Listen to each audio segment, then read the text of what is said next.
Good morning, friends. Welcome back to Astrology Today and Tarot. My name is Mel Rose. This is the Tarot portion in the second half of my daily astrology vlog, which you can check out on my other channel, Astrology Today with Mel Rose. Over there, you can find a detailed description of the day's astrological aspects as you see them written here. Here, I will discuss the tarot card that sits on the side of the page. Then I'll play another card that, in the context of the day's astrology, may give us something more to think about. So let's get into it. The card that currently sits on the side of the page is the Ten of Pentacles, and it's here because it relates directly in astrology to the last 10 days, or the third decan of the sun's transit in the land of Virgo. Here we are, Sun in Virgo. Virgo is an earth sign. Pentacles and Tarot are earth element symbolism, and earth element symbolism is about the material resources you possess and what you are willing to do with them to create a sense of security and stability and support in your life for yourself and the people that you keep around you. And so we come to the Ten of Pentacles. The Ten of Pentacles is 10 out of 10. Okay, it's a lot like a regular card deck. It goes ace and then 2 through 10, and then there's a page, knight, queen, and king. So here we are sort of at the end of the path, and it almost looks as though this person has just walked in to me. And what they've walked into is a happy family scene. It looks like, you know, they've maybe just gotten home and, you know, they're spouse is there, they have something to talk to you about, and the child is there. There are a couple of pets, maybe a grandparent. It looks like a well-appointed home. It looks like it might be close to the castle or, you know, in a nicer part of town, right? So this is where we have done the diligent effort. We've put in the work. We've given our devotion to a pursuit so well and for so long that we have all the things that we like and what we would like to have. We have all the things we like and what we would like to have. We are able to support the people that we like to keep close and give them what they need as well. And it's a very comfortable place to be. It's a good time to really pause and appreciate what you have you know, called into your life, what you have created of your life, like what material success you have created of your life, the structures that you have built of support, the networks of support you have built around you that allow you to live this comfortable life, right? So if that's you, if you are a Ten of Pentacles today, I congratulate you. I thank you for being a good example to those of us who are not quite the Ten of Pentacles yet. You know, one thing that comes up for me with people who may not, who may see the Ten of Pentacles as a goal, and I think that a lot of us do, you know, is to be grateful for what you do have, right? And to think of it as being the Ten of Pentacles, to think of it as being like, yes, I have everything I need and some of the stuff I desire as well, you know, and really have gratitude for what it is that you have. Don't compare it to what other people have, okay? That just came up as a necessary share. And now I'm going to go ahead and shuffle some cards because I'm used to, you know, going and doing the detailed description again of the aspects, and I forgot to shuffle my cards.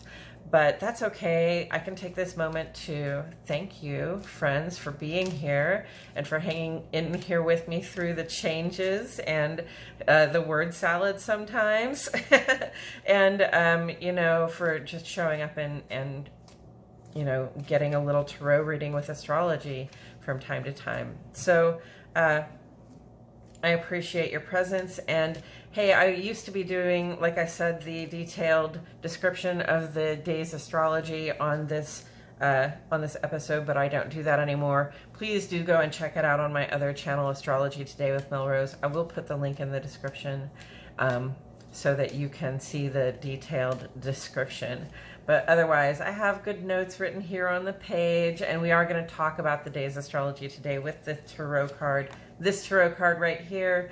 What do you know? It is the Ace of Wands, and this is a really funny coincidence because just yesterday, my wife, who also does tarot on YouTube, was on another person's podcast talking about tarot, just to talk about the Ace of Wands. And so that was just this morning that they did that long interview. So funny that. So Ace of Wands is, wands are fire, right? So here we are, Moon in Leo, right?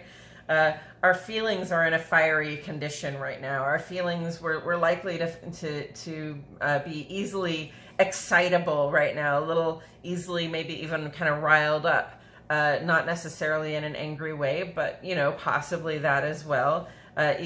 Irritable can come across, impatient can come across, but perhaps just this sort of upbeat feeling, a restless feeling, a real desire to get up and go do something, right? The Ace of Wands represents sort of like the spirit of the wands of tarot. And, you know, it's a very powerful card because it indicates, you know, that you've got something, you know, you've got something good going for you. It's kind of like a big thumbs up. It's like a big go ahead with that great idea that you have, or go ahead with whatever it is that you're feeling passionate and driven about right now. You know, that thing, I keep describing it lately as that thing you would do if you already had $4 billion in the bank, right? We've got to figure out what it is that we would be doing if we had $4 billion in the bank, and we've got to put ourselves into that passion and not worry about whether or not it's ever going to pay us. Okay, not that we wouldn't be open to that, but you know, it's sort of like this. Especially, I think here in the U.S. I don't know if it's the same in other places, but there's this sort of idea that whatever you love, you should do that for a living so that you make good money doing what you love. Like, that's the ideal, not just to make good money and not just to do what you love, but to make good money doing what you love, right? So we're always kind of open to monetizing what it is that we're doing, but you know, we still have to do it as though, you know, it's a passion, it's a drive. We have to go for it. You know, we have to stay determined, all right? Determination is a very fiery quality. Stay joyous in our pursuit, okay? Stay pursuing. So it occurs to me, Ace of Wands, you know, we've got Chiron and Jupiter over here in Aries saying, hey, you know, let's clear out some of this clutter. Let's get rid of some of these old ideas about, you know, you have about, you know, having to defend yourself against wounds that, you know, healed 3 years ago. You know, how about we just clear out some of this old garbage? And Jupiter says, yes, let's make some room for the bigger and better things that we want to have, right? That 10 of Pentacles, making room for, you know, making room in our hearts and our minds to hold the concept of owning the house we want to own, to hold the concept of, you know, driving the car we'd like to drive, if that's the case, or hold the concept of being able to support the people that we love and want to keep close the way we would like to be able to support them, right? It's very much about the money, right? 10 of Pentacles, but it's not just about the money, it's about the human connections, right? Getting to the 10 of Pentacles would just be a mostly empty picture if it weren't for, you know, the connections that we also, you know, steadfastly invest in our people.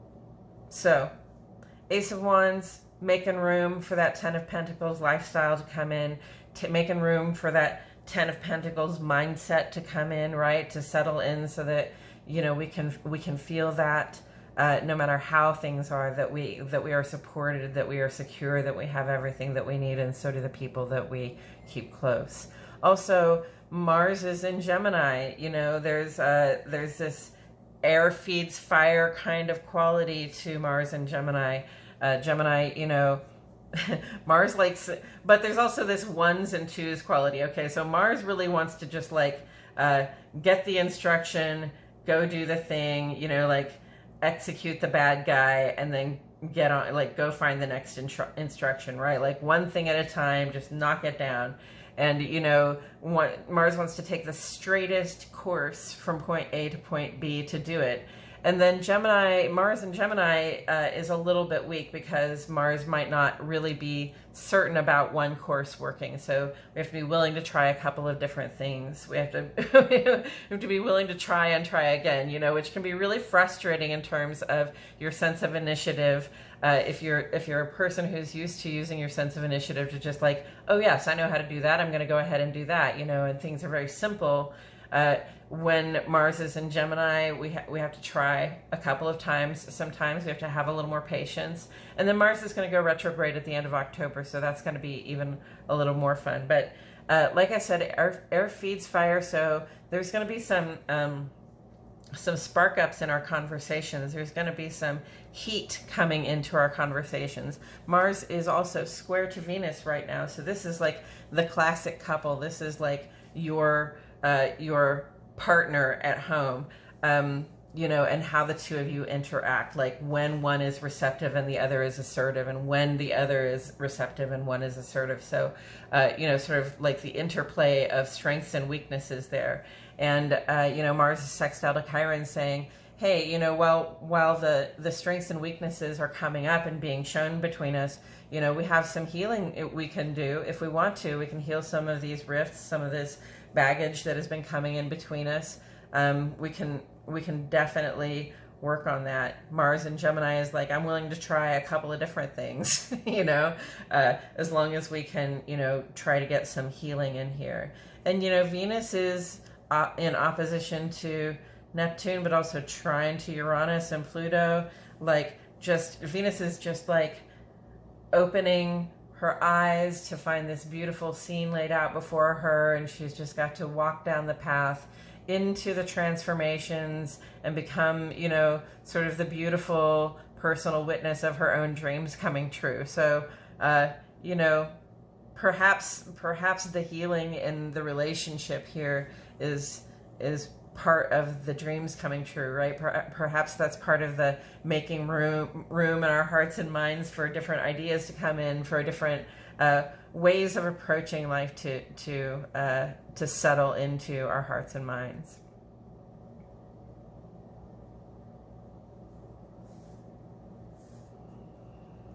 Taken together, you know, it just takes a lot of drive and determination. There's a lot of planning. There's a lot of effort that goes into, like, not just physical effort, but like spirited effort, like, you know, the inner flame that has to burn for you to keep doing something again and again and again until it has value for you, right? So keep that determination, right? Keep a good sense about you of why it is that you started doing what you were doing.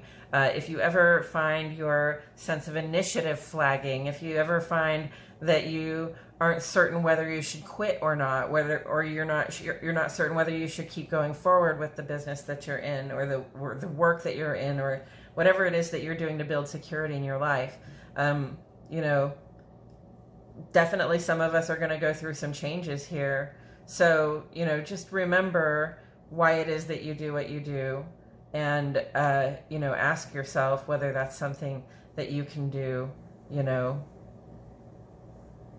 perpetually because you feel passionate about it, right? You got to remember why it is that you started doing what you do. That's all I'm saying. Okay, I think that's all I have to say about it today, friends. Thank you so much for joining me. I truly appreciate your presence here. My name is Mel Rose, and I'll see you all back here tomorrow for more Astrology Today and Tarot.